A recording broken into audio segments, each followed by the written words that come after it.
నేనెంత అంటే నువ్వెంత అన్నట్లుగా నిన్న మొన్నటి వరకు వ్యవహరించిన America president Donald Trump Tesla అధినేత ఎలన్ మస్క్ మధ్య మళ్లీ స్నేహబంధం చిగురిస్తున్నట్లు కనిపిస్తోంది. గత కొన్ని రోజులుగా ఇరువురి మధ్య కూడా నెలకొన్న గొడవలు సమసిపోయి సయోధ్య కుదిరినట్లే కనిపిస్తోంది. టెస్లా అధినేత మస్క్ తన వ్యాఖ్యలపై విచారం వ్యక్తం చేస్తూ ఎక్స్ లో పోస్ట్ చేయడం ప్రాధాన్యతను సంతరించుకుంది. ప్రెసిడెంట్ ట్రంప్ ను ఉద్దేశిస్తూ గత వారం తాను చేసిన వ్యాఖ్యలు అపార్థాలకు దారితీశాయని, ఈ విషయానికి తాను చింతిస్తున్నట్లుగా రాసుకొచ్చారు మస్క్.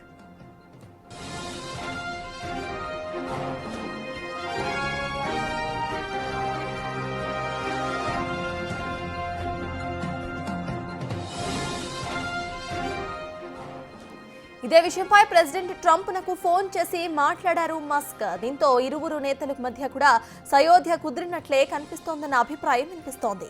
అయితే ఈ విషయంపై స్పందించేందుకు ఇటు ప్రెసిడెంట్ ట్రంప్ అధికార ప్రతినిధులు కానీ అటు మస్క్ సిబ్బంది కానీ నిరాకరించారు.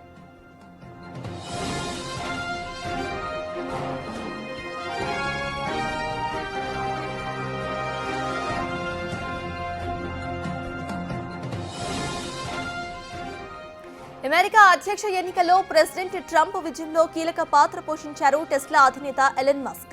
అయితే కొద్ది రోజులుగా ఇరువురి మధ్య కూడా విభేదాలు రావడంతో ఇటీవలే తన డోస్ పదవికి రాజీనామా కూడా చేశారు మస్క్. అనంతరం ప్రెసిడెంట్ వ్యవహార శైలి నిర్ణయాలపై విమర్శలను మరింతగా ఎక్కుపెట్టారు.